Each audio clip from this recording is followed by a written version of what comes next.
which means that sometimes, I'll get to your question in a minute, sometimes, even though you make your minimum payments, and with your finance charges and service charges, then you're back to square one. So the point is, if you're just making your minimum payments, your credit utilization is horrible. Yeah, if you pay it off, okay, or if you paid off half, it's better. It's better to pay off half. So you go to Neiman Marcus, you buy the Prada shoes for $1,000, all right? Now, you pay $500 in January. Now you've got $500 cushion, if you will. Question in the back. Let's say someone's credit score is $1,000, right? Their credit limit, not score, their credit limit is 1,000. And they spend 900 in 3 days, right? And they pay it off after 5 days. Once everything's processed, they pay it off. Is that bad for their credit? Because No, that's good. Paying it off is good because your credit utilization is good. It's a good thing to pay it off. Would you say it's better to pay it off once a week rather than once a month? No, just as long as you pay it off, by your due. Now, there's no penalty for paying it off early. I mean, you can go to Neiman Marcus December 1st, buy a suit for $500, and on December 3rd, you make a payment. No problem with that at all. You don't have to wait for that payment due date to come. You can pay it off early. There are no prepayment penalties. So are you saying that they're paying it on time, but they're paying minimum? Well, Close to it. not even minimum. They're paying it on time, but they're not really effectively moving down their credit balance. So it's like a fake thing where you feel like you're doing well because it's Yes, on time. But you feel great because, I'm paying my bills on time, which psychologically is a great thing. But my recommendation, what I tell people, try to pay at least half of your debt, right? So if you have a $500 credit limit, pay $250. So then just keep doing that every month and you'll be in better shape. I always pay everything except for $10. You always pay everything what? Everything except for $10. That way, there's still always money on the card, so there's always use, but I'm never in any risk. Yeah, it's better to have that available Wait, balance, what? of course. Say that again? I always pay everything off. I just leave $10 unpaid. Why? That way, they always see that you're using it, and sort of like you pay Yeah, back. so that's great credit utilization if you pay it off. Well, why would you leave $10? Because they randomly check if you're using your credit card, and if your balance is always zero, then they'll just your credit score might go down, or they might close your. I don't know exactly, but Because if you said never don't use need it, a it could credit be card. negative things. Well, Because you're basically saying you don't need a credit card. You could just use a debit card to do the same thing. Is that what Yes. you're saying? But a debit card doesn't build your credit history, okay? Or give A you credit points. card does. So if you just have a debit card, that's like cash. You're just using your own money. Now, there's something called a secured credit card, which you're also using your own money. So you can go to the bank, go to Wells Fargo, Citibank, say, hey, I can't qualify for an unsecured card, which means I don't have a good enough FICO score, but I'd love to get a secured card and build my credit history. So let's say you get a secured card, like I had one when I was in law school for $4,000. All right? Now, it was weird because I put $4,000 into this account, really, and now I'm just using my own money. But after you have the secured card open for 1 year, you can do something called a graduation. So if you make your payments on time and you have a pretty good credit utilization, then they will basically convert that secured card where you're using your own money to unsecured card, where now you're using the bank's money. You may be paying more interest, of course, but now you have the ability of using the bank's money instead of your own. Now, some people like just keeping the secured card because it's more accountable. They know, I'm just using my own money. So it's not going to hurt my FICO score because my credit utilization is not a big issue. Like when I'm using the bank's money How's that on an different American than debit card? Express, then the utilization is You different. get credit points. What was about How's the credit score? How's that different than a debit card? debit card doesn't really build credit. But essentially, the same actions are happening. Except for the name. You're transacting, right? But it's not on credit. You're not paying interest to anybody. You're using your own money. But on a secured credit card, now you're building your credit history. Could it hurt? Because the other than just having bad credit, the other problem is you go to buy a car and you have no credit history. They won't give you a car. You have no bad credit, but you have no credit. Could it hurt you to have a secure card? No, having a secured card cannot hurt you as long as you make your payments on time. So why does anyone have a debit card then? Well, people have debit cards for ease of transactions. They don't want to give the bank $4,000 for a secured credit card. Oh, you have to pay it in advance? Yeah, you're using your own money, I see. right? Like also like why were you But It's why like can't you're you your just own connect it- bank. Why don't you connect it to your own bank account though? Can you do that? It Or you have is. to- Like mine was connected to my own bank account. So then it's the same as a debit card. Do these secure No, cards- because it's a credit card. It's a secured credit card. so the money that you're using is building, even though you're using your own money, it's helping build your credit score? Yes, But does it give you the benefits of a credit card? Like Yes. Points and like. yes, you get, miles and yeah, things like that? absolutely. Wait, I still You don't- get all those benefits. Still don't It's get basically- why. You You can get connect deals, your you credit card get like wire 3%, you know, for every transaction that you use on the card, Credit card is depending on the just bank. like I mean, different banks have different programs. But the point is that with the secured card, you're building your credit, even though you're using your own money. Your own money, it's gonna be the And you can always convert that to an unsecured card later, where you're using the bank's money. still gonna help. So I always recommend for people that don't have any credit history, get the secured card, That's it. okay? Now, let us talk about credit repair. That means you had good credit, but something happened. You had a medical problem. You had a financial problem. You lost some property in a fire. You lost your job, right? Your wife became ill and you had to borrow money to pay her medical bills, God forbid. Okay, now these things effectively affect your credit score because now you're borrowing more money or your credit utilization is horrible. You have to use all your credit just to live because you don't have any savings in the bank. And it has nothing to do with poor planning. You know, John Lennon said, life is what happens when you're busy making other plans. In other words, you don't always plan for having a financial disaster. We don't know, right? We don't know when something's going to happen. We can't predict if a fire is going to happen or if we lose our job or if somebody in the family is going to get sick. So in that case, that's when I usually get calls from people saying, hey, I need to repair my credit. Why? I need to buy a car. I need to rent an apartment. I want to buy a house. These are times when people, they look at their credit report and say, oh my goodness, I've got a problem here. I have to fix this. And we're going to talk about how you do that yourself in a moment. How do you even find out if your FICO score is bad? Now, according to the Fair Credit and Reporting Act, this is federal law, all 3 credit reporting bureaus must give you a free copy of your credit report annually. Every year, you are entitled to get a copy of your credit, and I would recommend everybody does it. Just to kind of see what comes up on the credit report and your credit score. There are 3 credit reporting bureaus in the United States. One is called TransUnion. The other one is called Equifax. And the other one is Experian. Now, these 3 companies use different criteria for evaluating your credit score. You could have a 650 credit score at TransUnion, and excuse me for 1 second. You could have a 700 credit score at Equifax and a 620 credit score at Experian.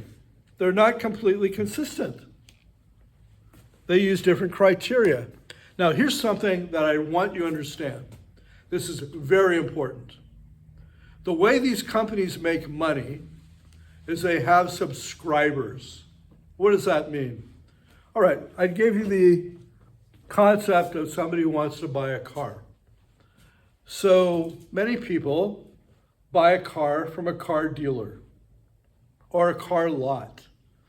If you want to buy a new Toyota, you can go, I think there's a Toyota dealership in Mission Hills, I don't know, but this company, this Toyota dealer, is a subscriber to Equifax, TransUnion, and Experian. What does that mean? When you apply for a car loan, to determine if you're credit worthy, are you going to be able to pay back your loan? Otherwise, they're not going to give you a car. Well, they may give you a car if you have a bad FICO score, but the interest is going to be insane. Like 20%, which is crazy. I mean, you're paying so much money towards interest that it's almost usury. It's almost illegal. Not quite, but it's a disgusting amount of interest you're going to pay if you have a low FICO score. So in any event, Equifax, Experian, and TransUnion, they make their money from charging their people that are subscribing to get access to this information. Now, you have to authorize it, right? In other words, you have to go in when you go in to buy a car and say, hey, you know what? I like that Toyota Prius. I like that 2018 Toyota Prius. And how much does it cost? Don't worry about it. Then they'll say, look, it really doesn't matter how much the car costs. Tzvi, how much can you afford to pay a month? What's your monthly budget? Well, I can pay $250 a month. Okay, I think we can do a deal. Now, they don't tell you that the interest is going to be insane, right? And that's where they're making a lot of their money. And they don't tell you what the sales price is right away. That when you start negotiating it, it's like, we got a special today, it's the end of the month. We can let this Prius go for $32,000. But don't worry, you're only going to be paying $250 a month. That's what you said you could pay. Don't worry about the sales price. You can afford it. Well, maybe this car at the same Toyota dealer in North Hollywood is going to be $28,000. So effectively, you're paying more for this car than you really should be, but you have, damaged credit, so they're going to take advantage of you. Same with anything, You apply for a credit at a department store because you want to buy a refrigerator at, Best Buy, and you have poor credit. So instead of giving you a 10% credit percentage, they're going to charge you 20%, and you're making they're making a huge amount of money, and you're losing. Now, the concept of credit repair. Again, this is a very important concept. If you are disputing something on your credit report, after you get your free credit report for Equifax, TransUnion, or Experian, do not, I emphasize, do not contact the original creditor. Don't call up Dr. Cohn's office and say, look, you billed me too much money for this physical therapy treatment you gave me. You told me it was going to be $150 and you're charging me $600. Dr. Cohn doesn't care. He already got paid by the credit card company, right? He used a credit card. He doesn't care. So when you're filing a dispute, you can do this online, but I recommend doing it by certified letter.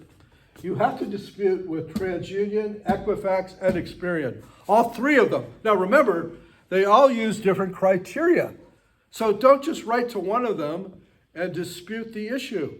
Write to all three by certified mail. Don't you dispute it with your bank provider, like Chase or American Express? No, they won't do anything. You have to dispute it with these three credit reporting agencies. Again, you can do it online. I don't recommend it because you have no proof that you filed the dispute. Question? So you can't so are you saying that you can dispute like things that are affecting your credit score negatively with the... We're going to talk about the kinds of disputes in a moment. Okay, but on Chase, when you dispute a purchase on your credit card, that's something else, right? Well, if you are talking about a fraudulent Right. claim, then you call the bank. Yes. if you're hacked or if you bought something on your credit card.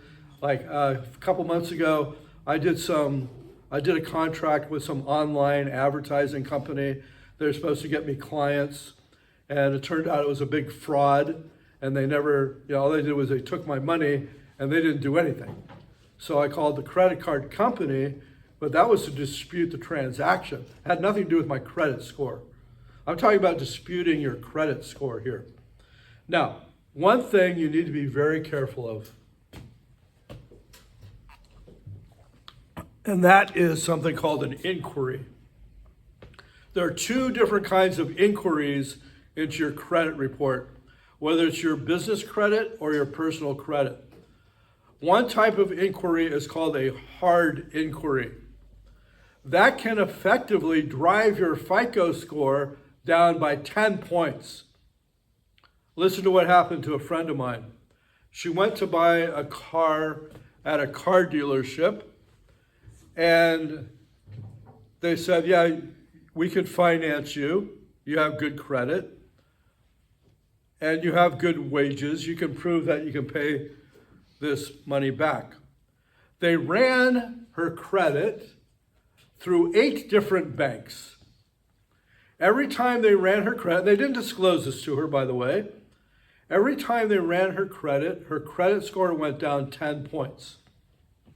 She went from a 720 score, which is very good, to like a 640, which is still okay, but not great.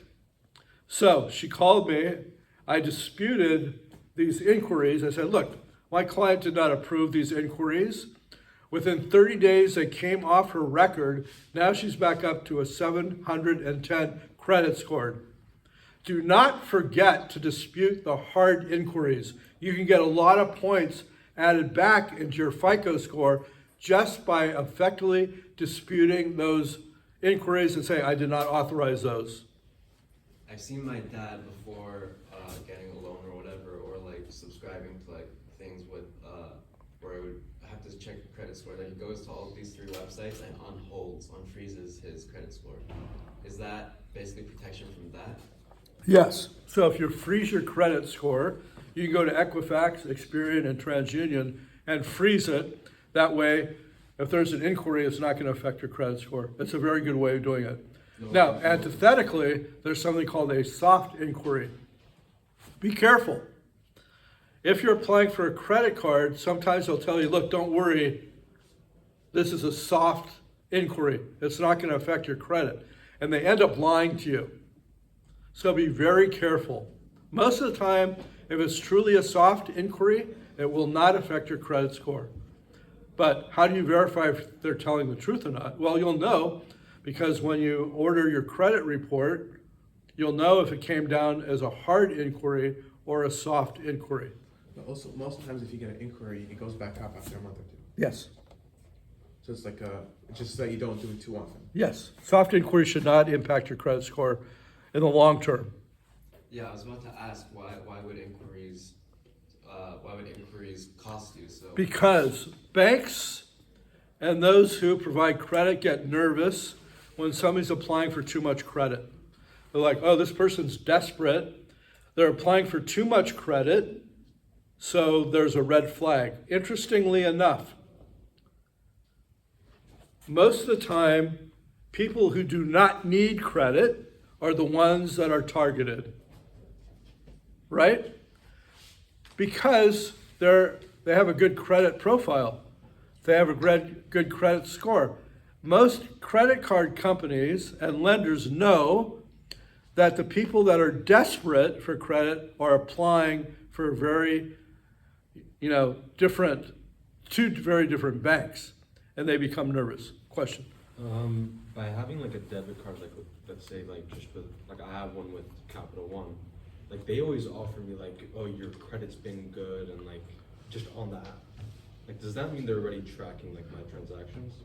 Yes. So they will, anytime you open up a bank account, even if it's an ATM card, they will check your credit score. Now, they will what they're primarily looking is for something called a check review. which means that have you ever closed your bank account before No. because you had gone, over your limit, or you wrote a bad check, or something like that? That's primarily what they're interested in. But if you don't have pretty good credit, it may be hard to open up a bank account with some banks. Some are more forgiving than others. It just depends. What do people or whatever need to check? What do they need from me to be able to check my credit score? Like my They need your authorization in writing. According to the Fair Credit and Reporting Act, if some entity runs your credit without your authorization, you can sue them. Similarly, the whole concept of credit disputes is governed under the FCRA, which is federal law. That's the Fair Credit Reporting Act. Now, here's what's great about this act. And I can give you a little bit of a hint, a tip, actually. If you dispute an item on your credit report and Equifax, TransUnion, or Experian does not respond to your inquiry or your dispute within 30 days, according to law, they must take that off your credit report. And if they don't, you can sue them. I had a client who filed a dispute. I think it was something on Walmart that she said she was scammed or hacked. It wasn't her debt. They didn't respond. So she ended up going to small claims court. At that time, in small claims court in California, the most you could sue for was $7,500. Now I think it's $12,500. I'm not positive, but any event, she went to small claims court and she sued TransUnion and Equifax and Experian, and she got $7,500 because they didn't take the item off her credit report in 30 days. It's very powerful. It's a beautiful law that protects consumers. You will use it to your advantage. I hear a bunch of things about like if they do something wrong, you sue them. Like, it's not like is that like a big deal? Like you're talking about like small claims court. Is that like expensive or? Okay, well, small claims court would be probably another whole class devoted to that. But in small claims court, you do not have the right to have a lawyer represent you. You're basically going in there yourself. And the most amount of money that you can get, I think, is $12,500. I'll give you an example. I have a cousin who went to Germany for a trip to see some friends. And she took a particular airline, which I won't mention, and they lost her baggage. Never found her bag. And inside the bag, she was bringing home some gifts for her family. Some jewelry, maybe some cologne, I don't know. She had receipts for everything. And so her total out-of-pocket loss, including the baggage itself, was around $2,500. So she filed a case in small claims court against this national airline, and she won because they lost her bag. And airlines have a contract that if they lose your bag, they have to pay you, at least replace the bag. And they didn't do it. So she went to small claims court. She didn't have a lawyer. She didn't need a lawyer. She got $2,500. Is there a penalty for losing? Well, you have to pay the money. That's it?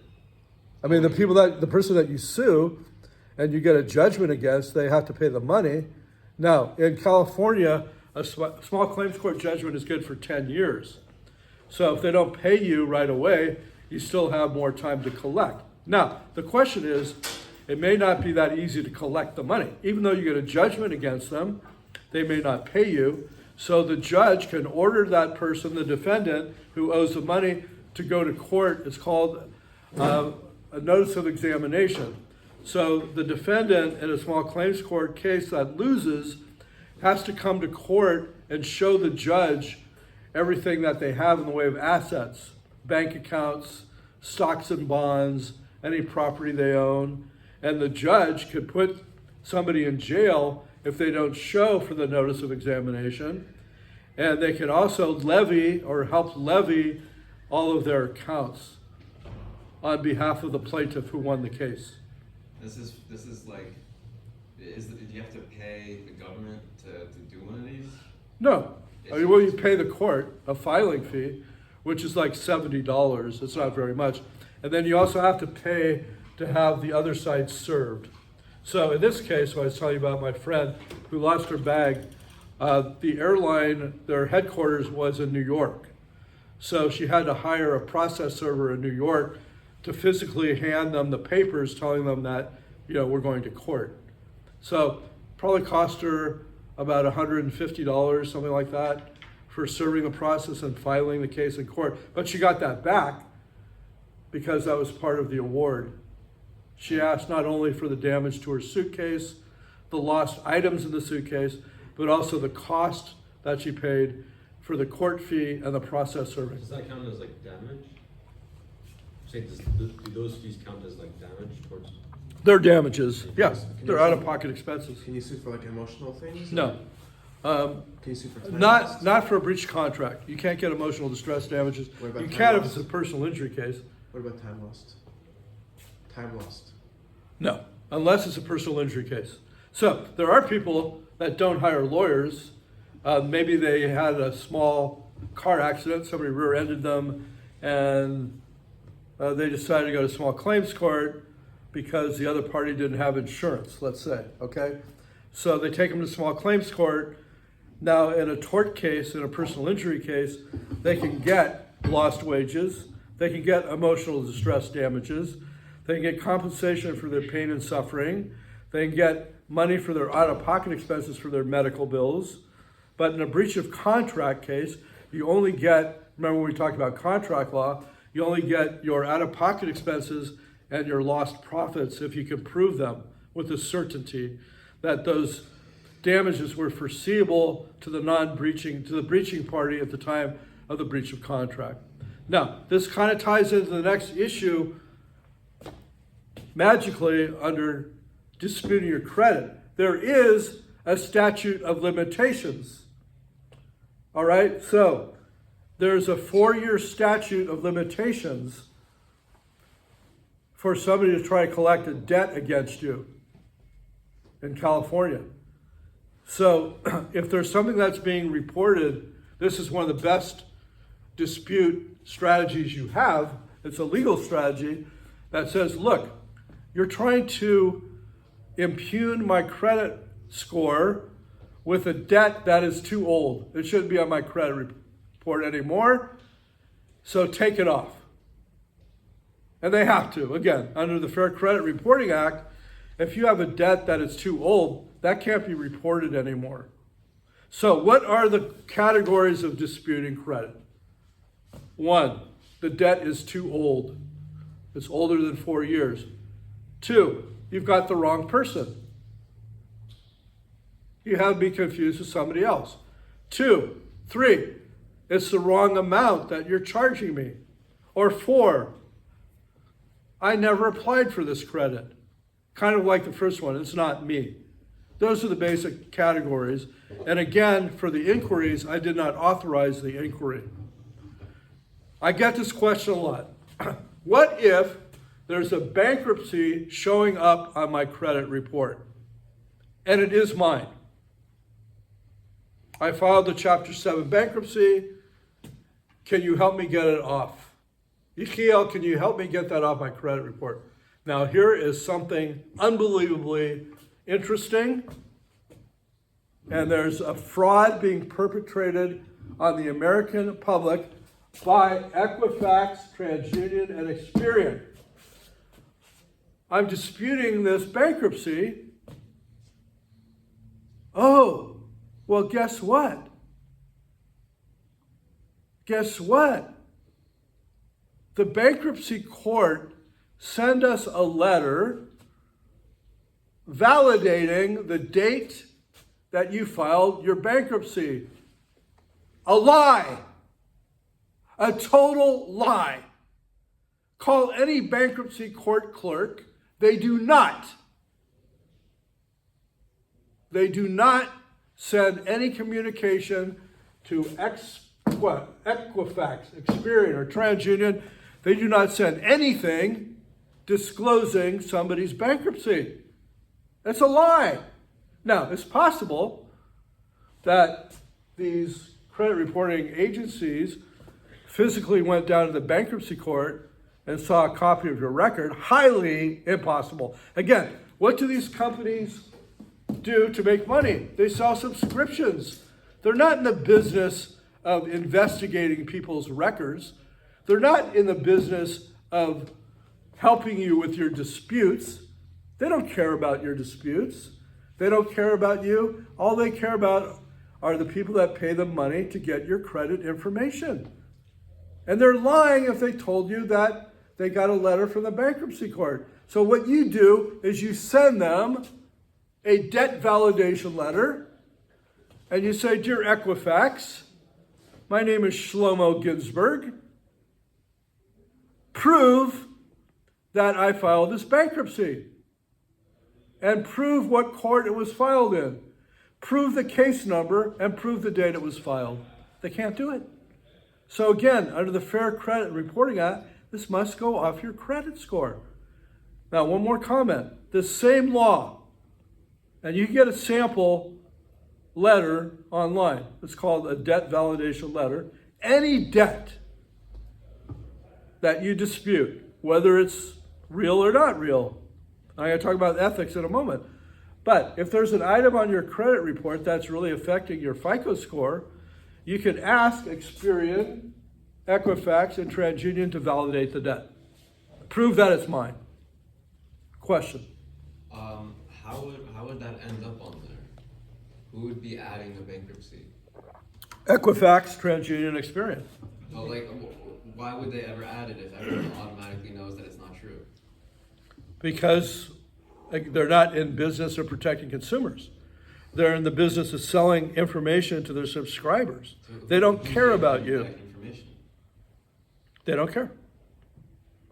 Maybe there's some malicious person working there that has on their agenda to screw people's credit up. I don't know. So it's like, They have some, like why are there bad cops?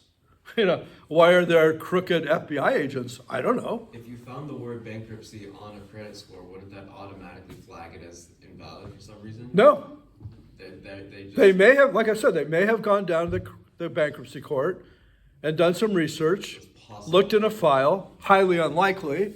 I mean, do they really have time to send people to the bankruptcy court? No. Their business is making money from their subscribers. Their business is not doing investigation into people's credit scores. So it's very strange. But it's easy to get rid of. A lot of people think, oh, I'm going to give up. I can't fix my credit score because I had a bankruptcy. That's music to my ear. When I hear that you have a bankruptcy, I can take that off your credit report most of the time, Even How does that get even done? if it's a real bankruptcy? if it's real. How does that get done? How does that get done? Like I said, you do a debt validation letter. You write to Equifax, Experian, and TransUnion, prove that my bankruptcy really existed. Yeah, but what's if like it did actually exist? There's no way of cleaning the record. Yeah, but if right? they're too lazy to check, then they'll just bend. yeah, they don't get that much. So They they're may- just yeah. these three are just a data company that. just Yeah, they're gets- collecting information. Why They're would I- selling information to anybody who wants to check your credit. Whether it's somebody that you're renting an apartment from, somebody you're buying a car from, somebody you're buying a house from, somebody you're trying to get a credit card from, department store like Best Buy where you're trying to get something on credit. So That's how they make their money. They make a tremendous amount of money. Right. These are multi-million, if not billion-dollar companies. They're huge. It's like an open source thing that like anyone could go check. Well, if you have authorization, you can't just run So- somebody's credit. If my brother gives me authorization, could I check? If he gives you a power of attorney. Interesting. So like any like what's it called like big company like let's say like Apple or Best Buy, they have access to these. Yeah, they're subscribers. They pay to get this information if they have authorization from the consumer. Yeah. All right, other ways to dispute credit. Is that one of the things that are asking permissions whenever you download things? Sorry? Is that one of the permissions that they ask for whenever you download things, or Yes, and can you deny it, or that's something that will make them not? you could try to deny it, but it's like Even though I won't be boilerplate. on that. Wait, download Mhm. what? Most apps that you download, if you deny the terms. They probably won't let you go they're not in. gonna let you use that. It's sort of an automatic, barrier to entry, so to What are speak. those terms and conditions? Like, what are they? I mean, these are drafted by lawyers. Is You it know, like basic stuff? Like, You won't sue us no matter what. Even if we break the law, you have nothing, there's nothing you can do. There are certain privacy issues and confidentiality issues that you promise not to disclose. does that work? It's a bunch of, legal gobbledygook, which really doesn't mean anything, but it's mainly used as a psychological deterrent to keep people, from, not disobeying their edict. Oh, so really, it's basically useless? It's just like a gate to keep people out, but who really reads all these terms and conditions? I did it I mean, once. I'm trained as a lawyer, and I don't spend time, You can put looking it at into all the ChatGPT terms and these days conditions. it'll tell you. You put into ChatGPT these days, and it'll tell you what's the most interesting things about that entire thing. Yeah, And I mean, AI is interesting for that, but I don't really even have time for that. Yeah. Yeah, nor do I really trust, ChatGPT 100%. I don't know. I'm still a little bit gun shy when it comes to this new technology. But You shouldn't.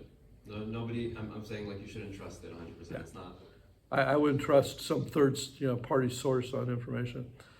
But with respect to credit scores, it's very important, to run a healthy business to make sure that you have your credit score up there and you have all the tools, all the legal tools you need to dispute. And again, disputing online, you can do it.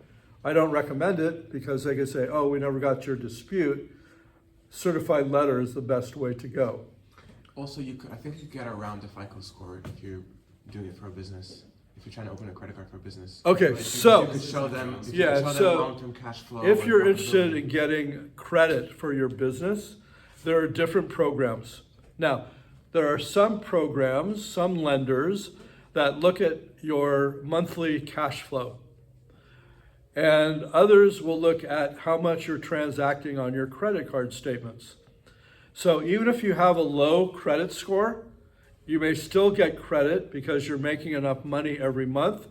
And they have some security in the fact that you probably will repay the debt because you don't want a bankruptcy on your credit report and you want to make sure that you can use the money over and over again. So for a business, they basically just have their own formula for figuring out who they want to do. Like, there's no like. Well, they're still going to look at your personal FICO score, all right? But it's not as big of a factor as how much money you're making every month. There's no credit score on a company or. I mean, I've seen people that have 500 FICO scores, but have a tremendous amount of monthly billing, $25,000, $30,000 a month. They can prove, and they can still get a loan from one of these third parties. There's also something you may have heard of called a factoring business. Now, it's interesting because a factoring business will advance you money for outstanding payments from customers. Let's say that you have a plumbing company and you're installing some kind of new waterless water heater. Do those exist? Anybody know anything about plumbing? Waterless water heaters? I think it, Electric water heater? Yeah, I don't know, some kind of special water heater, I don't know. tankless, yeah. Tankless, thank you, Russ. And you've been selling these tankless water heaters, they're very popular, and you've got 15 clients and they didn't pay you for these water heaters. Maybe it was somebody who owned, apartment buildings and they just didn't pay your invoice. So now you go to one of these factoring companies and say, hey, Yechiel, tell you what, we will advance you 80% of what your outstanding invoices are for these tankless water heaters, but you're going to pay us 20% a month until it's paid off.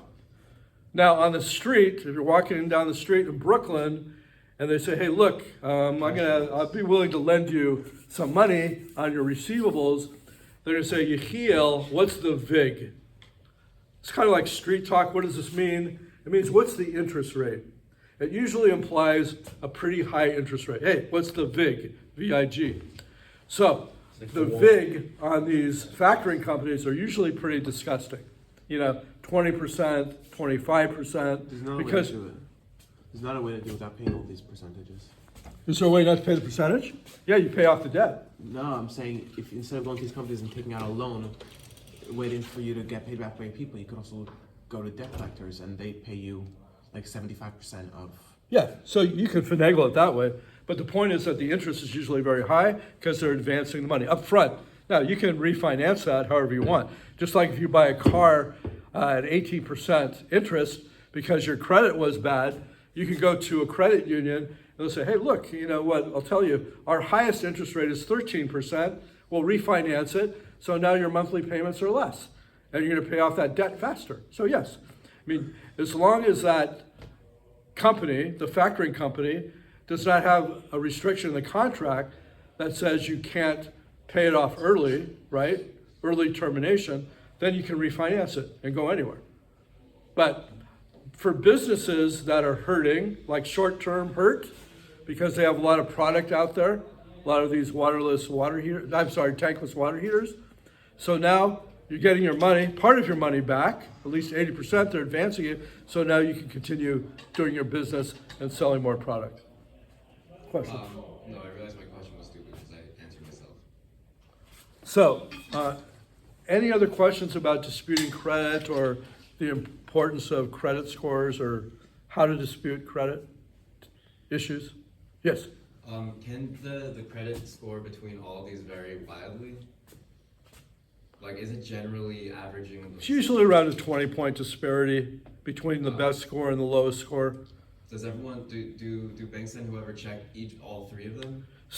That's a great question. Does every bank check all three? It seems to me like Experian is the most widely used, as far at least as trying to get authorized for a loan to buy a house. Seems like Experian's kind of the go-to. They seem to be the most conservative, and they usually report the lowest scores. So let's say Experian that says your credit score is 680, then Equifax is probably going to be around 700, and TransUnion might be around 710. TransUnion seems to be the most liberal. So Experian is the most conservative, then Equifax and TransUnion. Not always, but generally speaking. So there is a wide spread in terms of your credit scores, but that's why if you have a dispute, you want to contact each one of these. Now, here's another thing I just want to mention. Are you interested in starting your own credit repair business? If you are, there are software companies out there. One I think is called Credit Repair Cloud. And you can start your own credit repair business, which is very popular, especially here in Los Angeles after the fires. A lot of people's credit scores have been damaged. To start your own credit repair business, it doesn't take a lot of money to get started. There are some legal things that you have to comply with, which I can explain to you if you're interested. But by virtue of having this credit repair software, it generates letters automatically. You can upload your client's credit reports, and you don't have to worry about sending letters to TransUnion, Experian, Equifax. They have an automated system for actually physically mailing these letters for you. So it saves you a lot of time, and it's a pretty robust software. I think it's called Credit Repair Cloud, and a guy named Daniel Rosen, a nice Jewish guy, owns it. Is that something you could use personally, or is it only like a business thing? Can you do it for your own self? Can you sign up for that software yourself as a personal thing for yourself? I don't think there are any restrictions to it. Is it not? There's a free trial. There's like a 7-day free trial. And then I think you pay $50 a month. Oh wow. So if you want to use it, I would recommend signing up for the free trial. They take a credit card, but they don't charge it as long as you cancel within that. I don't know, it's 7 days or maybe it's 30-day free trial. I think it's a 30-day free trial. The guy's name is Dan Rosen. His company's called Credit Heroes. And again, I think it's called Credit Repair Cloud. But if I'm wrong, if you look it up, you can't find it, let me know. Give me a call. I'll help you find it. Thanks. But I think you can use it for yourself for 30 days without any risk. But it's a beautiful tool if you're thinking about helping other people and starting a credit repair business. Just one thing, you have to be bonded, okay? And you have to be registered with the Secretary of State to have a credit repair business. However, there's a way of getting around that. That is by forming a 501c3 nonprofit corporation and paying yourself a salary, okay? Instead of showing it as a profitable business. There are But then ways you to have start. to have a reason why you're a nonprofit, like you have Yeah, to show it. you're helping people restore their credit. Well, okay, any business is helping people do something. Right, but you have to be registered as a 501c3, and you are highly investigated if one of your customers, it says, hey, look, they stole my money and they didn't do what they said they were gonna do, it's scrutinized to that extent, but other than that, nobody really bothers you. Nobody's really checking on you. Could Google file for a nonprofit thing because they're helping people with blah blah blah? Yeah, 501c3 is not a hard thing to qualify for, really. So why doesn't everyone do it? Is it But just nobody knows about it. really Yeah, interesting? Also, I guess you said that you have to pay yourself a salary. You can't just take off. yeah, some it of your has to be profits. structured properly, so you have to be careful how Can you you up take the money. salary every year as your business is Yeah, growing? yeah. Why? I don't understand why people wouldn't just have a salary anyway. Well, Like, why some would some one people just just want to take money as it comes in, right? So somebody pays me $600 to do a credit repair. I'm just cashing the check and putting it in my personal bank account. I want the ability to I don't want to create a corporation and pay $800 a year to maintain a corporation And pay and those have bylaws taxes. and all this other stuff. And pay taxes Yeah, twice. And pay taxes. Although if you do this one, you don't pay taxes at all, right?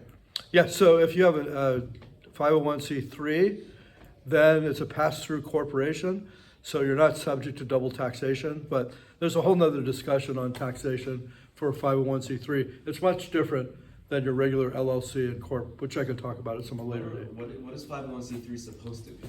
That's a nonprofit corporation. It's an IRS statute number. 501c3 is designated by the Internal Revenue Service as a nonprofit corporation. Is there a limit about how much you can get paid by nonprofit or No. not? So I could just. But I mean, look at the American Red Cross. I think the CEO probably makes $2 million a year. So OpenAI is it- is a nonprofit still. yeah. They want to go for profit, but they're still nonprofit. Is there a way? Is there a certain regulation like how